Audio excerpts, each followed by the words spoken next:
The Complete Biblical Library is an excellent addition to one's accordance library. It's especially useful for the non-scholar who wants to engage in some biblical language exegesis, but it's also useful for one that's had some biblical language training and wants all of the rich information right at their fingertips. I consider this one of my cheat sheets when I need quick access to some biblical language information at my fingertips.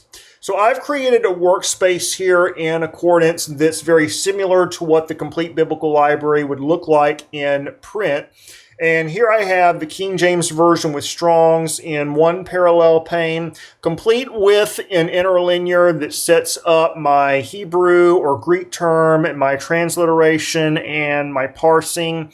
And then I have my study Bible for the Complete Biblical Library in another parallel pane. And then I have my Hebrew and Greek dictionaries in their own zone, so quick access to them. So first I'm going to look at an Old Testament reference, and then I'm going to look at a New Testament reference. So I'm going to first go to Genesis 12:2.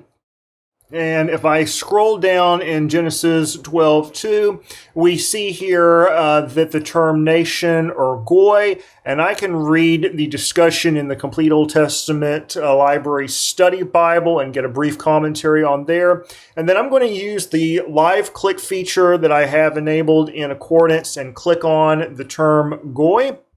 And then I'm going to focus in here on this lexicon lookup tab, and I'm going to turn on the content recycling, so it's going to send the content right here to this tab.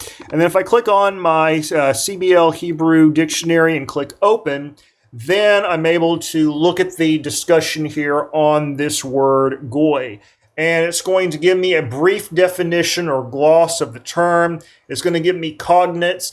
And everywhere in the Complete Biblical Library, you're going to get the actual Hebrew word plus the transliteration, which is super beneficial. We're getting synonyms here, and then we're going to get the complete concordance based on the King James Version and showing how it's being translated. So you can see here sometimes it's translated nation or nations or Gentiles. We can see how it's translated throughout the Pentateuch here. So super beneficial discussion there. And then as we scroll down, after we get through how the term is translated throughout the Old Testament or New Testament, we get this rich discussion on each word as well. There's different links to some other Greek or Hebrew dictionaries at times, lots of scriptural links in here, so a great way to get some discussion here. I'm now going to go to Matthew 16:15 as well and take a look and scroll down here.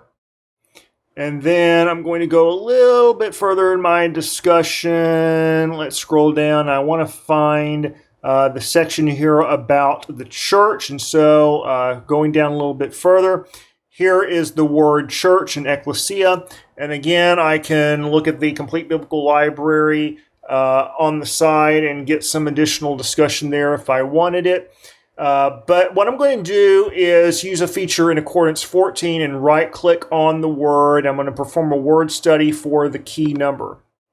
And that's going to open up this new word study panel. And then I can scroll down here, and I'm going to again turn on content recycling so that my term is going to go to this dictionary pane. And then if I click on the word, the complete word study, complete Biblical Library dictionary here, it's going to open up ecclesia in its own right here in this pane. And again, it's going to give me a brief gloss for the term. It's going to link me to Strong's dictionary if I wanted to do that. It's going to give me synonyms. And in the New Testament, it's also going to show how it's used with the Septuagint.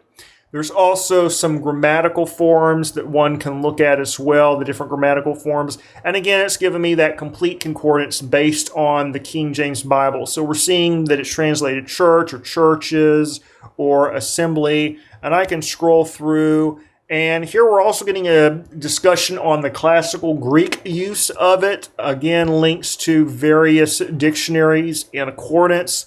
Here we're also seeing Septuagint usage as well, with words transliterated. And just a really good discussion on the term. Here we're also seeing New Testament usage. So this is very beneficial to someone that wants to mine the riches of the biblical languages, but maybe they're not a full-fledged biblical language expert or scholar, or haven't had a ton of biblical language training yet. They're still going to get very rich usage out of this complete biblical library.